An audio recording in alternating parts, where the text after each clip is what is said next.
Pada One Piece 1083, Eiichiro Oda akhirnya memperlihatkan sosok kuat dalam cerita One Piece. Kelompok tersebut bernama God Knight atau Ksatria Suci. God Knight sendiri terdiri dari 9 orang yang masing-masing orangnya memiliki kekuatan yang sangat kuat. Saking kuatnya Eiichiro Oda mengkonfirmasi bahwa kekuatan God Knight jauh di atas agensi P0 dan Angkatan Laut. Namun perlu diketahui bahwa kelompok God Knight ini sangatlah rahasia, baik identitasnya maupun pergerakannya. Akan tetapi ada spekulasi yang menyebut bahwa Monkey D. Dragon adalah mantan Panglima God Knight. Spekulasi tersebut bukan berarti tanpa alasan dan petunjuk yang kuat, sebab Dragon selama ini dikenal sebagai karakter yang misterius.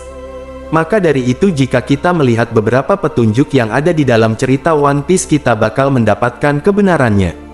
Petunjuk pertama yang menyebutkan bahwa Dragon adalah mantan Panglima God Knight karena nama yang ia miliki. Dragon sendiri memiliki nama di tengah namanya, nama di sendiri adalah sebuah marga kuno yang masih ada di One Piece. Selain itu klan di sendiri diketahui memang sudah sejak lama telah menjadi musuh alami pemerintah dunia.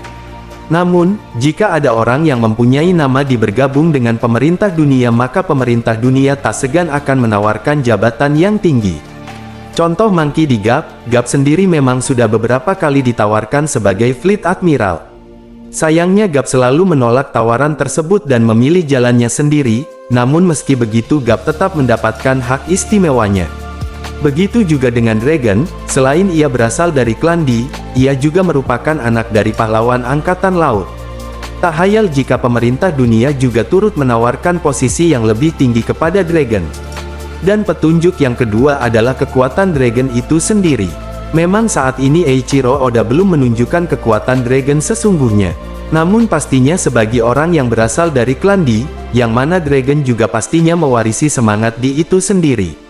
Di sisi lain kekuatan Dragon ia dapatkan karena latihan keras yang Garp berikan kepadanya. Sama halnya dengan Luffy, Garp juga menginginkan anaknya masuk ke Angkatan Laut, namun nasib berkata lain. Walaupun belum ditunjukkan, Dragon pastinya memiliki kekuatan yang sangat hebat, kemungkinan besar kekuatan Dragon masih di atas para kesatria suci.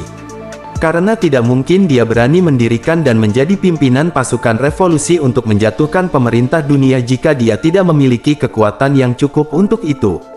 Jika dia dulunya adalah bekas kesatria suci, sudah seharusnya dia adalah pemimpin atau orang nomor satu dari semua kesatria suci itu.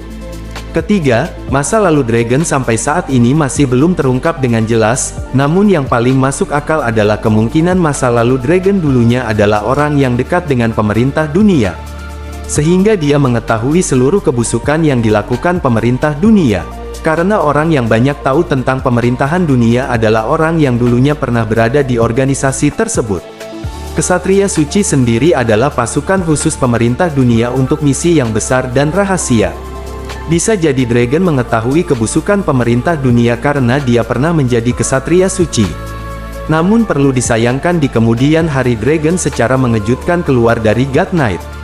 Hal tersebut Dragon lakukan karena ia tak sanggup lagi melihat kebusukan dari pemerintah dunia yang zalim. Dan pasca keluar dari God Knight, Dragon langsung memutuskan untuk mendirikan sebuah organisasi yang mampu memberontak kepada pemerintah dunia. Maka dari itu tak heran jika Dragon dan pasukan revolusi sangat ditakuti oleh pemerintah dunia. Bahkan pemerintah dunia sampai mencap pasukan revolusi sebagai ancaman besar. Sebab Dragon memiliki kekuatan yang sangat luar biasa dahsyat, bahkan digadang-gadang kekuatan Dragon setara dengan Im Sama.